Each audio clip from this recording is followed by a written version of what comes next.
فيديو النهارده هنتكلم ايفون ولا اندرويد بالنسبه للجيمنج واستخدام الشخص. انا هكلمك كمستخدم جيمنج او استخدام شخصي او صناعه محتوى. اولا كده هنتكلم في نقطه الاداء الخام بالذات، وده مهم جدا لاي جيمر. اولا كده لو انت بتدور على فريمات هات اندرويد من الاخر. يعني عندك الريد ماجيك 11 برو مثلا بتعمل ال 15 برو ماكس، بس هو حرفيا اقوى من ال 17 برو ماكس جيمنج في الجيمنج، وده مش كلامي، ده كلام موثق. ده بالنسبه للفئه العليا. للفئه المتوسطه يعني مثلا من 17,000 ل 10,000 جنيه هنقول مثلا البوكو اكس 6 برو وايفون 11. البوكو اكس 6 برو ب 12,000 جنيه تقريبا يعني، والايفون 11 ب 12,000 جنيه بس مش جديد. لا ده في الجيمنج اكيد البوكو اقوى بكتير لانه 120 فريم وال 11 60 فريم. طيب الفئة الفقيرة بقى هنقول مثلا ايفون 8 بلس واوبو رينو 7 زد عامل 7,000 جنيه الاوبو، والايفون برضه عامل 7,000 جنيه بس نسخة ال 256 جيجا. نيجي للأداء بقى، الاوبو 60 فريم والايفون 60 فريم، ولكن اوبو اصدار 2023 والايفون اصدار 2017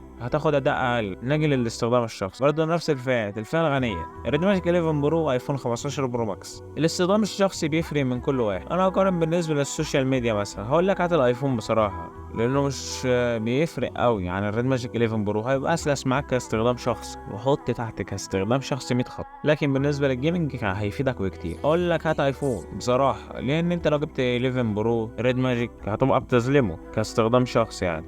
بس الريد ماجيك مصمم للجيمنج زي ما قلت لك. فمن ناحيه الكاميرات الريد ماجيك 11 برو مش قد كده الصراحه، لانه مصمم للجيمنج برضه هنعيدها للمره المليون. كده في الفئه بتاعت الاغنياء انت كده هتجيب ال 15 برو ماكس. نجي للفئه المتوسطه نفس التليفونات برضه، البوكو اكس 7 برو والايفون 11. لو هنتكلم كاستخدام شخصي هات البوكو اكس 7 برو لو انت عايز بطارية تقعد معاك، وهنتكلم في النقطة دي قدام شوية بالتفصيل. لو عايز كاميرات وخامات ظهر من ازاز وجناب من الالمونيوم عكس البوكو اللي بيجي بخامات بلاستيك هات الايفون 11. طيب نيجي للفئة الفقيرة، ايفون 8 بلس مش هينفع نهائي في 2026 كاستخدام شخصي.